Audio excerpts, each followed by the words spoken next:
If I told you that at the end of this tutorial, you will learn to drift like a pro, would you believe me? And I'm not talking joysticks and keyboards here. I mean, let's face it, even a 9-year-old girl can drift with those. Really? So grab your wheels and let me walk you through the process. What is drifting anyway? What car do you need? And how to prepare it? And how to set up your wheels? Plus, one pro tip just for you. But before that, let's have some fun.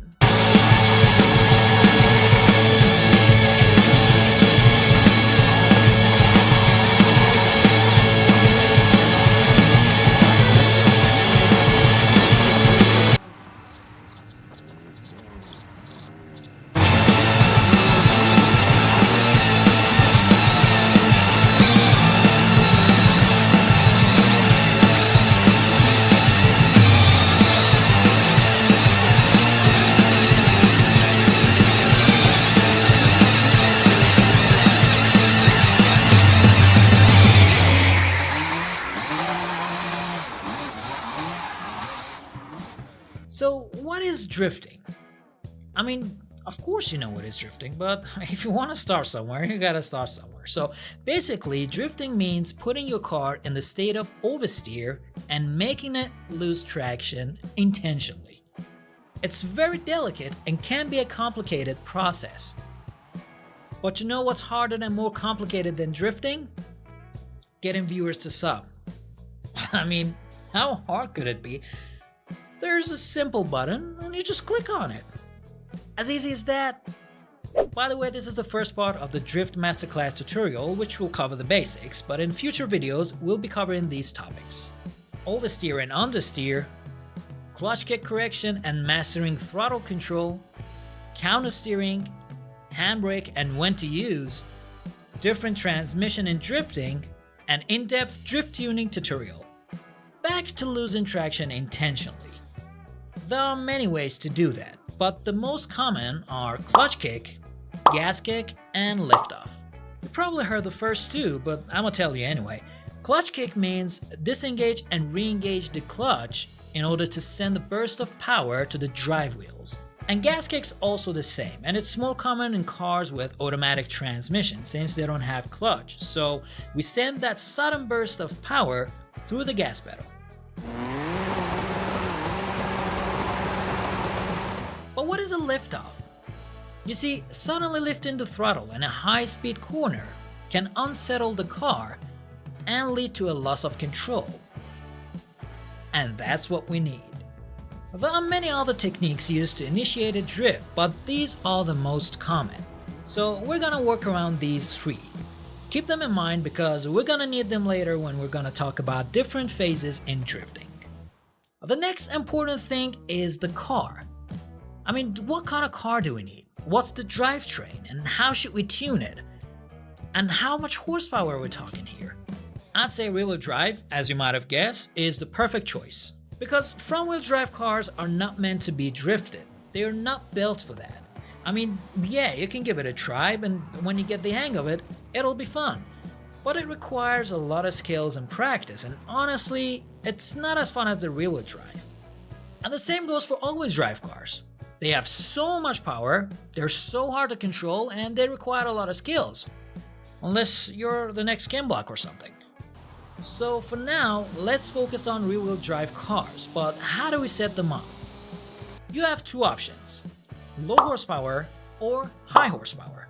High horsepower cars are the best for the first phase of drifting, which is initiating a drift. While low horsepower cars are the best choice for beginners since they are the easiest to maintain. Now, what do I mean by maintain? And that brings us to the second phase. You see, initiating a drift is just the beginning. It's like an argument that you intentionally start in a relationship. You gotta know your next steps or you'll be Now, because this video is the drift tutorial for beginners, I'ma keep it as simple as possible. Maintaining a drift requires precise throttle modulation to balance torque and sustain oversteer while executing countersteer to manage the drift angle. Ensure smooth transitions between steering input and throttle adjustment to maintain traction without inducing snapback. Monitor the car's yaw rate and lateral g-forces, making fine corrections to keep the drift fluid through the apex and onto the exit. Okay, I'm just with you. In other words, drifting means balancing throttle control and countersteering. When you put your car in the state of oversteer, you have a very short gap. I'd say a second or two, or sometimes less. And what happens during that time is you ease off the throttle and you give enough room for your wheel to dance. Soon, you'll notice the wheel is rotating in the opposite direction. Don't panic. That's called countersteering, and the car is doing half of the job for you. Well, in this case, your wheel. That we assume has a decent force feedback, right? So when your car is leaning toward the left in the front, the opposite is happening at the back of your car. And you need to keep it that way, because that's called maintaining a drift. Okay, but how do we convince it to stay that way? I don't know. Buy her some chocolates and flowers. Take her out. Give her the look. That was lame, I know. No, but seriously, we do that in the very little gap that I've just mentioned. It's a very crucial time, because one small mistake and you might oversteer.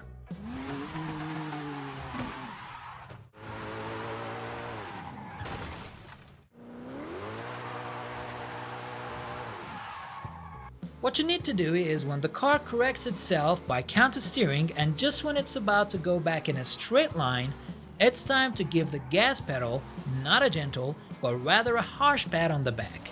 Now listen carefully. This is the part where you need to adjust according to your car's behavior.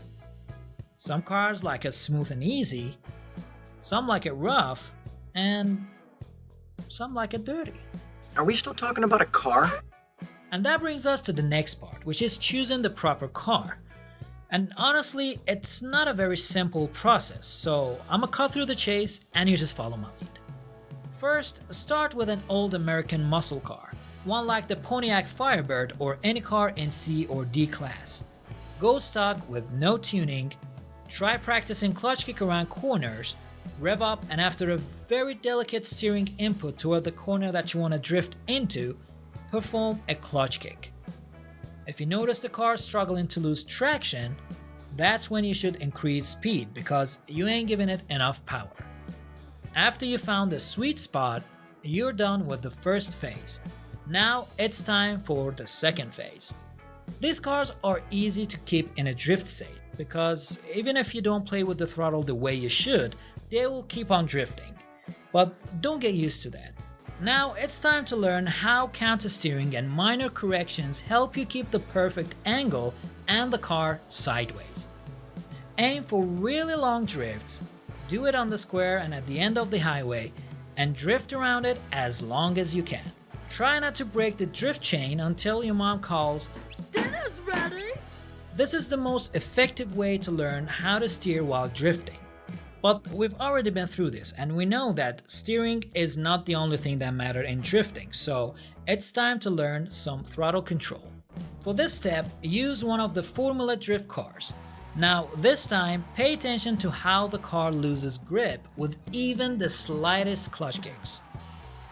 That's the beauty of a high horsepower car. But soon, that smile will be wiped out of your face. And that's when you oversteer. And it's mostly because you gave it too much power. Around the same square, perform as many clutch kicks as you can until you start feeling that you're getting the hang of it. And don't forget to learn the car's steering behavior while you're at it. That very little gap that I've just mentioned. Then try initiating the drift and maintaining it by combining the steering input we've learned earlier. Now what's important here is the gas pedal and how you should play with it. First of all, let the car talk to you. But if I want to demonstrate, don't push it all the way down all the time. This is how you should deal with the gas pedal. Ease off the gas pedal, and when you feel the car's correcting itself, it's time to press it down again. And keep doing it, and keep that drift going as long as you can. Now, the question might arise, what if I wanted to drift my favorite car? Well, go ahead, but there are certain things that you should pay attention to while building a drift car. After you decide which you want to go with, high horsepower or low horsepower, choose the parts accordingly.